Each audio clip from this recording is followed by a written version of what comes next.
Hello friends, welcome to this e-medical classes. Today we will discuss regarding epidemiological models of causation of disease. ऐसे epidemiological model जो क्या है जिनकी वजह से disease वगैरह जो है वो cause हो सकती है, तो इसके कुछ जो है वो models दिए गए हैं. तो ये epidemiological models जो है ये क्या होते हैं?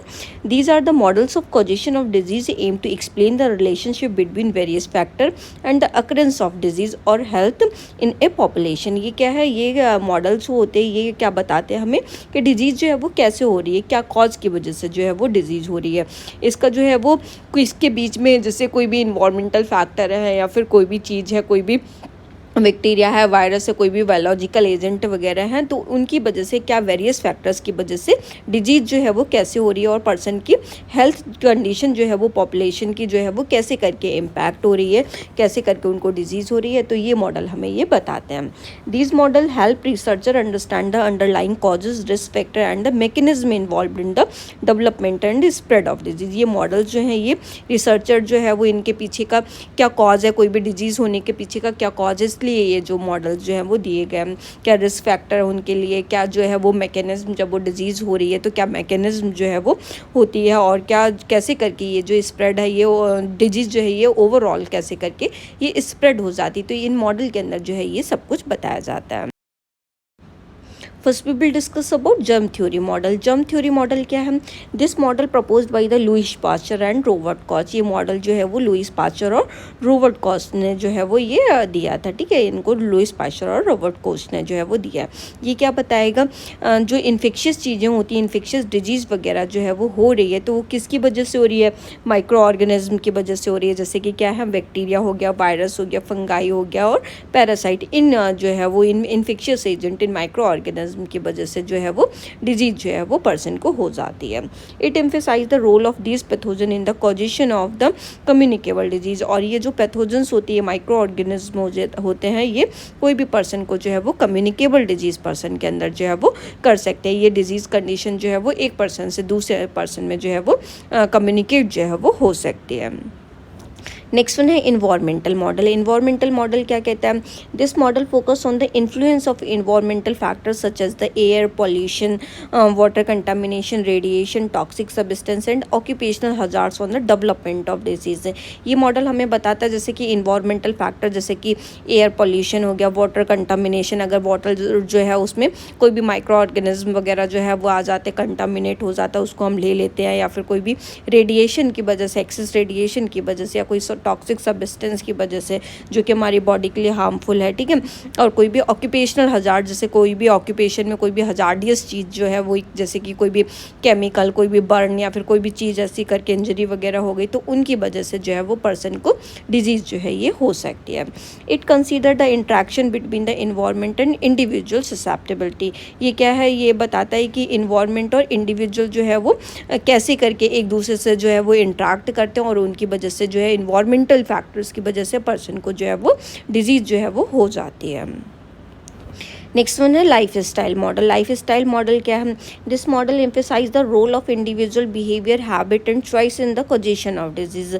ये जो मॉडल हमें बताता है कि हमारा खुद का लाइफ स्टाइल का पैटर्न जो है वो गलत होता है, जिसकी वजह से हमें डिजीज़ हो जाती है. जैसे हमारा ईटिंग हैबिट नहीं अच्छी है, हमारा बिहेवियर नहीं अच्छा है, हमारा जो है वो कोई भी चीज़ करने का तरीका नहीं अच्छा है, जिसकी वजह से हमारी बॉडी के अंदर जो है वो डिजीज़ जो है वो हो जाती है. It examine factors such as the diet, physical activity, substance abuse and risky behavior that may contribute to the development of chronic disease और injury. ये मॉडल हमें बताता है कि हम जैसे कि कोई भी हमारा डाइट का फैक्टर जो है वो नहीं अच्छा, हम सही तरीके से डाइट नहीं ले रहे, हम फैटी फूड वगैरह जो है वो ज़्यादा ले रहे हैं, फिजिकल एक्टिविटी वगैरह जो है वो हम बहुत कम कर रहे हैं, और जिसकी वजह से हमारा जो डाइजेशन सिस्टम वगैरह जो है वो इम्पैक्ट करता है. या फिर हम कोई भी सब्सटेंस अब्यूज जैसे टबैको, अल्कोहल, ड्रग्स वगैरह जो है ले रहे हैं, तो ये सारे रिस्की बिहेवियर की वजह से पर्सन को डिजीज़ या फिर कोई भी इंजरी, जैसे किसी ने कोई भी रिस्की फैक्टर किया, कोई ये बहुत ज़्यादा जो है वो किसी चीज़ से रिस्क लेता है और कोई भी ऐसे काम कर देता है जिससे उसको जो है वो क्रोनिक इंजरी वगैरह जो है वो हो सकती है. ठीक है, तो इन सारे फैक्टर की वजह से जो है वो पर्सन को डिजीज़ जो है वो हो सकती है. नेक्स्ट वन है socio economic model. Socio economic model क्या बताता है? This model consider the impact of socio economic factors such as the income, education, occupation, access to health care on the distribution of prevalence of disease within population. ये मॉडल बताता है कि socio economic condition अगर किसी की well and good नहीं है तो उसको वजह से उसको डिजीज जो है वो हो सकती है। जैसे पर्सन की इनकम इतनी ज़्यादा हाई नहीं तो उसकी वजह से वो अच्छे फूड्स वगैरह जो हेल्दी फूड्स वगैरह ऐसे हैं जो वो हैं मतलब इनका जो है वो कॉस्टिंग ज़्यादा है, ठीक है, तो उसकी वजह से वो उस डिजीज़ कंडीशन उसको हो सकती है। एजुकेशन नहीं है उसके पास उसके रिगार्डिंग कि उसे क्या चीज़ें करनी चाहिए क्या चीज़ें नहीं करनी चाहिए। उसका ऑक्यूपेशन ऐसा है, ऐसे ऑक्यूपेशन में जिससे वो कंटिन्यूस ऐसे कॉन्टैक्ट में आ रहा है जिसको उसकी वजह से डिजीज़ हो सकती है। या फिर पर्सन जो है वो इतना उसका इकोनॉमिक स्टेटस इतना अच्छा नहीं जिससे वो कोई भी अगर प्रॉब्लम अगर हो उसको हेल्थ से रिलेटेड हो रही है तो वो ईजी तरीके से जो है वो एक्सेस उसको कर ले, और इसकी वजह से पर्सन को जो है वो डिजीज़ कंडीशन वगैरह जो है वो विद इन द पॉपुलेशन जो है वो उन एरियाज़ पे जहाँ सोशियो इकोनॉमिक जो स्टेटस अच्छा नहीं हो उन एरियाज़ पे जो है इसका डिस्ट्रीब्यूशन जो है और प्रेवलेंस रेट जो है वो डिजीज़ का ज़्यादा देखने के लिए मिलता है। It recognise that socio economic disparities can influence the risk of developing certain health condition. ये जो हमें सोशियो इकोनॉमिक जो मॉडल है ये हमें बताता है कि अगर ये जो कंडीशन है जैसे सोशियो इकोनॉमिक स्टेटस किसी का अच्छा नहीं है तो इस डिस्पैरिटी की वजह से इस प्रॉब्लम की वजह से पर्सन को जो है वो क्या हो सकती है डिजीज़ कंडीशन जो है वो उन एरियाज़ में जो है वो उनको रिस्क जो है होने के ज़्यादा चांसेस जो है वो होते हैं। नेक्स्ट वन है हमारा web of causation model. Web of causation model क्या बताता है?